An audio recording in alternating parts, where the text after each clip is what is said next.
Assalamualaikum warahmatullahi wabarakatuh. Selamat sore pemirsa Waalaikumsalam. Tegar TV dimanapun Anda berada. Jumpa lagi kita dalam dialog spesial. Kali ini bersama Kepala Kantor Kesehatan Pelabuhan Kelas 2 Panjang, Bapak Sulistiono SKM MKes, dengan tema peran KKP Kantor Kesehatan Pelabuhan Panjang Lampung dalam melayani jemaah haji tahun 2023. Ya, ini terima kasih nih Pak Sulis Sama-sama, sudah terima kasih bersedia juga. Ya. dialog spesial bersama Tegar TV di tengah kesibukannya mengurus jemaah haji nih. Siap. Iya enggak. Oke, ya pemirsa, ini kita juga sebelum ke tema kita, sebaiknya pemirsa terlebih dahulu mengenal Pak Sulistiono, karena kita tahu tak kenal maka tak sayang ya, iya, Pak Pak. Sulis. Siap. Ya, kan? Ya, Pak Sulis, sebelum sebagai Kepala Kantor Kesehatan Pelabuhan Panjang ini di Lampung, ini Pak Sulis tugas di mana aja nih Pak? Baik, terima kasih.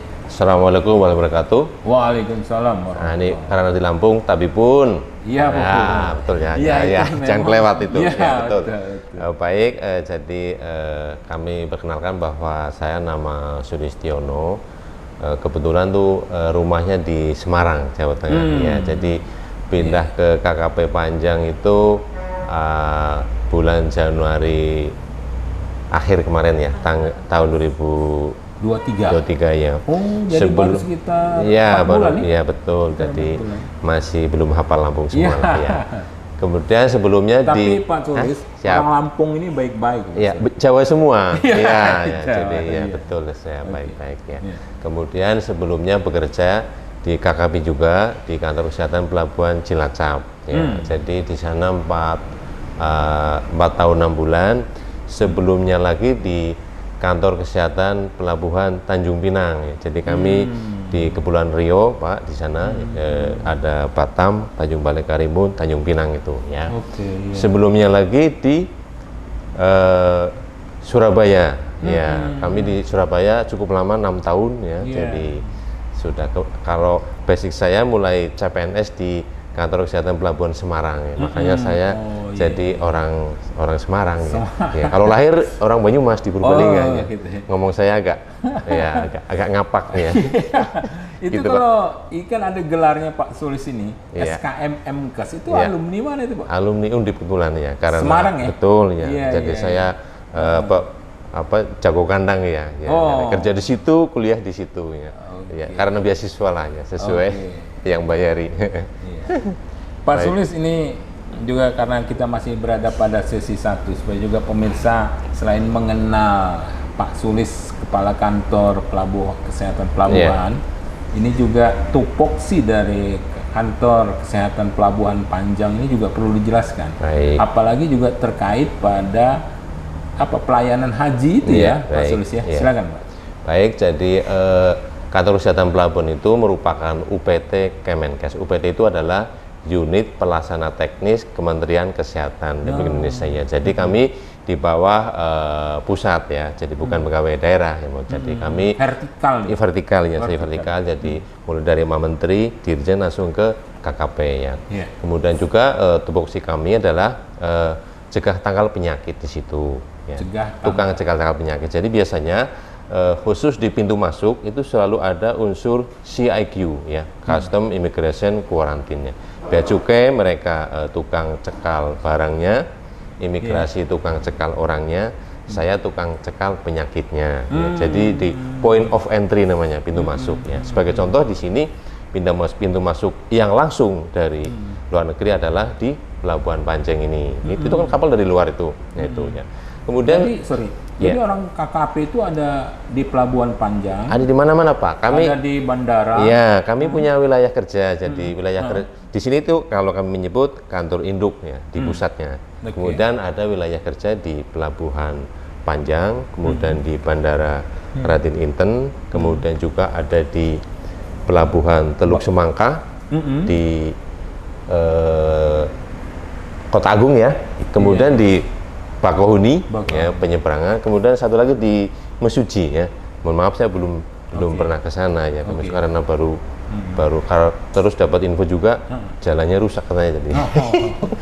Itu wilayah kerja. Iya, wilayah KKP kerja. Iya. Panjang. Iya, semua ada stafnya ya. Jadi gitu dalam kendali di sini. Jadi dalam disebar kendali. ya. Kemudian tugas kami adalah tukang cekal penyakitnya.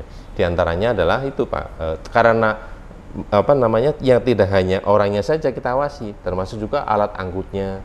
Nah, jadi kami Pak kenapa juga bekerja dalam menangani haji karena di situ ada perjalanan internasional, ada syarat-syaratnya di situ ya. Jadi namanya contoh ya, sebagai contoh biar gampang. Kami mengawasi kedatangan kapal ya dari luar negeri, itu harus memenuhi syarat semuanya Pak. Jadi baik itu dokumen kesehatan kapal, ya, kemudian orangnya, ya kemudian barangnya. Jadi kami diawasi Pak. Jadi sebelum kapal datang merapat ke Indonesia, itu kami cek dulu di tengah. Itu SOP-nya begitu. Dari tugas kami akan ke tengah sana, dicek dokumennya. Kalau clear baru boleh. Nah, zaman COVID Pak, itu lebih ini lagi, mesti di swab, pastikan ya kalau memang positif dulu dikarantina dulu. Oh, kalau zaman, ada orang masuk kapal asing. Ya ada kasus apa kita tangani dulu ya. Itu tugas dari KKP. Ya, tugas KKP itu. Jadi gitu. Apa intinya mencegah jangan sampai penyakit-penyakit dari luar tuh masuk. Caranya begitu. Caranya bagaimana?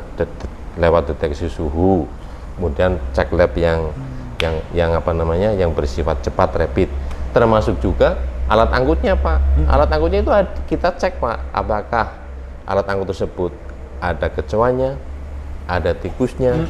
Kalau ada tikus itu langsung kapal berhenti, harus fumigasi dulu, mesti masuk.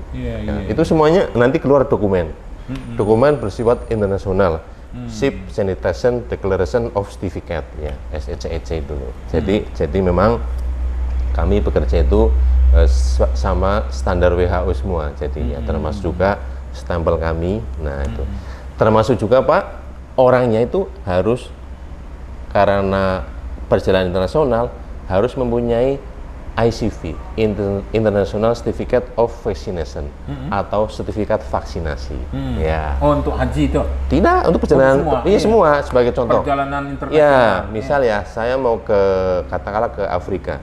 Di sana kan endemis yellow fever, mesti harus divaksin yellow fever ya. Nah, khusus untuk sekarang itu ada kebijakan dari pemerintah yang wajib meningitis itu haji. Tadinya umroh juga wajib ya. Sekarang itu karena ada kebijakannya, kami hanya menjalankan kebijakan. Jadi yang umroh tidak lagi wajib meningitis ya. Itu ada begitu. Jadi kami mengawasi orangnya, alat angkutnya, dokumennya juga itu. Nah, itu nanti bicara haji lebih lagi. Ya. Saya ngebayangin tugas KKP itu tupoksinya perannya sangat strategis sekali. Terutama untuk kesehatan. Betul, karena kita di pintu masuk ya. Jadi sebenarnya kami itu seperti militer penjaga. Cuma kami dibekali dengan alat-alat bukan senjata. Sebagai contoh thermal scan untuk mengukur suhu. Kemudian ada periksa lab-lab yang bersifat rapid ya. Terus di dalam bekerja juga kami ada diklat teknis di situ. Jadi CPNS masuk itu masih belum cukup, perlu jam terbang, ada diklat khusus. Makanya ada wing-wing begini. Iya, jadi dilatih tentara juga, kami dilatih menembak, dilatih. Makanya ada pangkat par gini, agak semi militer ya. Jadi harus hati-hati juga sama Pak Sulis itu. Kami hanya punya prinsip Pak, siap dan. Kalau nggak selesai ya. Jadi begitu. Ya, Pak Sulis, ini dialog spesial kita menarik ini. Kita akan lanjutkan pada sesi berikutnya, Pak Sulis ya. Ya, pemirsa Tegar TV dimanapun Anda berada, dialog spesial kita bersama Kepala Kantor Kesehatan Pelabuhan Kelas 2 Panjang, Bapak Sulistiono SKM MKes. Kita akan lanjutkan pada sesi berikutnya. Jangan kemana-mana pemirsa, tetap di Tegar TV.